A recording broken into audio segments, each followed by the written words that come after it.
سيد عبد الباري، يعني عندما ننظر إلى هذا التصعيد اليوم وأيضا توقيت هذا التصعيد صراحة نتساءل، يعني خطوة التي قامت بها جماعة أنصار الله الحوثية منذ يومين وجاء اليوم الرد عليها السعودي. خطوة الحوثيين هل جاءت محسوبة نظرا لهذا التوقيت الحساس؟ أتحدث عن التوتر الأمريكي الإيراني، أم هي خطوة ناقصة وغير محسوبة وبالتالي يعني خطأ في الحسابات وثمنه جدا كبير وتخطوا حدودهم؟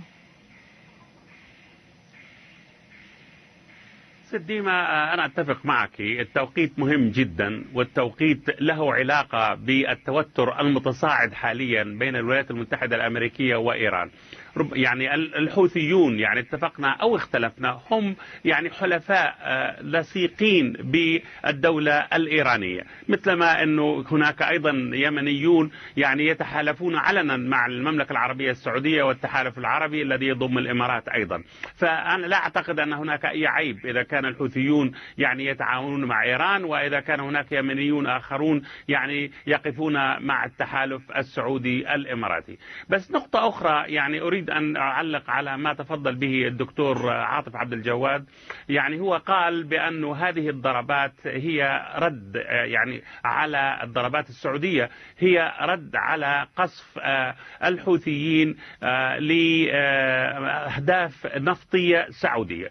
يعني أنا هنا أختلف لأنه يجب ألا نساوي بين الأمرين، بمعنى يعني أن الحوثيون عندما أرسلوا 7 طائرات مسيرة ملغومة أصابوا محطتين للضخ النفطي يتبعان أورامكو، أي أنهما لم يضربا أهداف مدنية على الإطلاق، بينما جاء الرد الانتقامي السعودي بقصف يعني تجمعات مدنية. والتقرير الذي تفضلتم فيه تحدث عن مقتل العشرات ومقتل وإصابة العشرات من اليمنيين من جراء هذه الغارات. أنا في تقديري يعني ربما من يملك طائرات مسيرة ملغومة ويستطيع أن يصل إلى أهدافه بدقة غرب الرياض ويفجر مضختين للنفط في خط الأنابيب الذي يربط آبار النفط في المنطقة الشرقية السعودية بميناء ينبع، من يرسل هذه الطائرات يستطيع أن يرسلها للرياض أو لجازان أو لخميس مشيط أو لمكة أو الطائف ويقتل مئات ربما آلاف من المدنيين. لكن حتى هذه اللحظة لن يحصل ذلك. نعم، بغض النظر تم استهداف منشآت نفطية اقتصادية، يعني الشريان أو الذراع التي توجع المملكة العربية السعودية، ولكن خطوة من هذا النوع ألا تعتبر استفزاز؟ وفي النهاية هم يعلمون كيف سيكون الرد وكيف ستكون النتيجة. يعني نحن نعلم كل مرة كان هناك يقال بأنه ضربة من الحوثيين يعني بالقرب من مطار الرياض أو من قرب حتى من منشآت أرامكو، كان هناك رد سريع من التحالف على بعض المدن وعلى بعض المناطق التي قيل بأنها يعني عبارة عن مواقع نوعية وأيضا مواقع عسكرية حوثية. هم يعلمون أن الرد هكذا ليس باستفزاز في هذا التوقيت.